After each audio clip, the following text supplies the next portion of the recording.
What's up, everyone? I'm Proppa, and today I'm bringing you some more DKO content.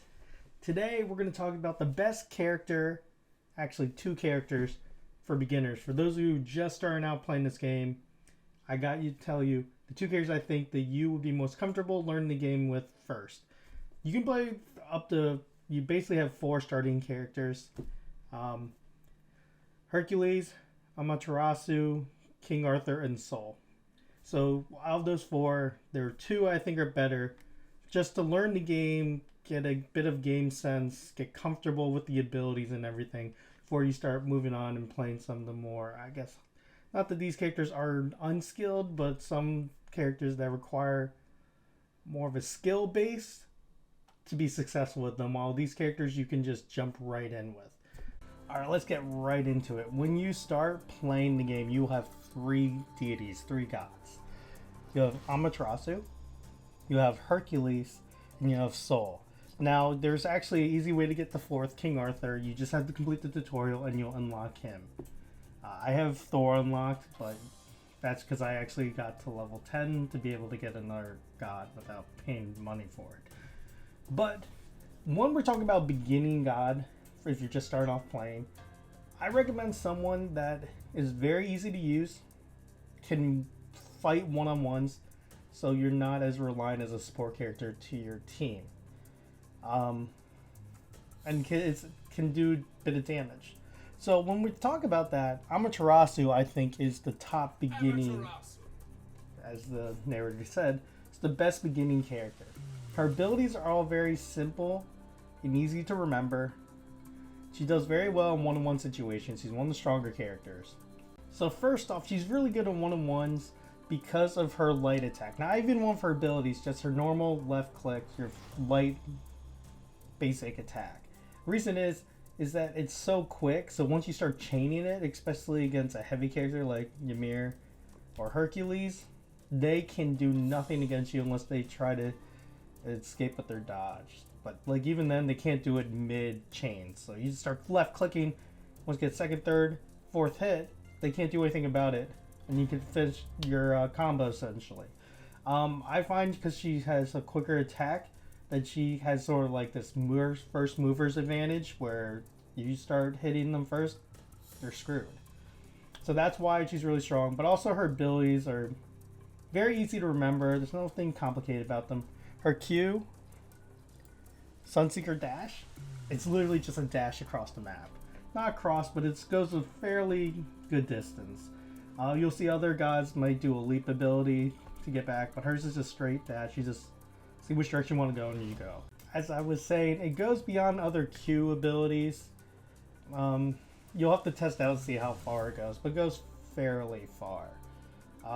Her E, so usually for other gods it's like a projectile that you have to aim. Hers, you just a straight line. Goes right in front, so you can't aim up or down, but just right in front of you. And what's the thing is when you hit it, she dashes to the enemy, and if they're within that cone, she then goes and hits them and basically launches them behind. You can sometimes aim it in a way that they can get launched, not just opposite, but typically when you go, you get hit in the opposite way of whatever you're dashing towards.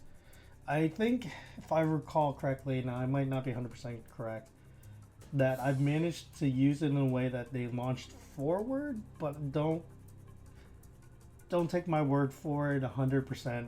9 out of 10 times it's been behind me. I might just be mixing it up. I just played too much DKO, it all starts to blend in my mind. But that's why it's easy, because you remember her Q and E, she's still dashing towards enemies. Q, if you dash into like someone at the end, you still can hit them per se,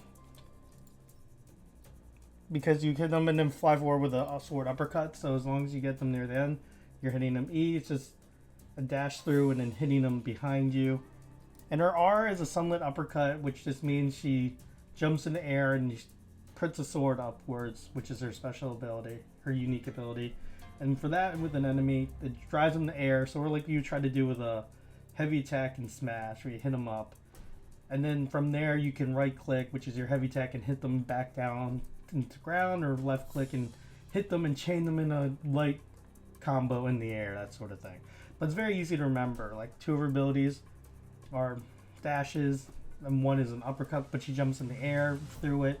So they're all movement based, and it's not like her R is like little jump. It's a decently sized jump up. So that's how you know it's easy. You don't have to think too hard about it. Now her ultimate final light is that also it's like a cone.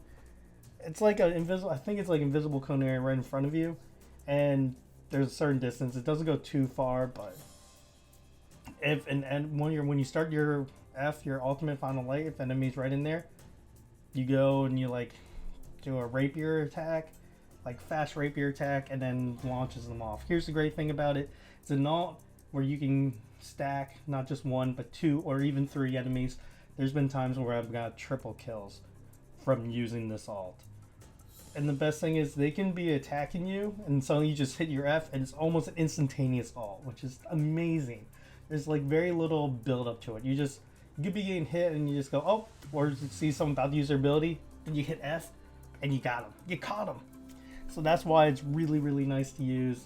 It's one of the better ults, and it's one with very little failure rate.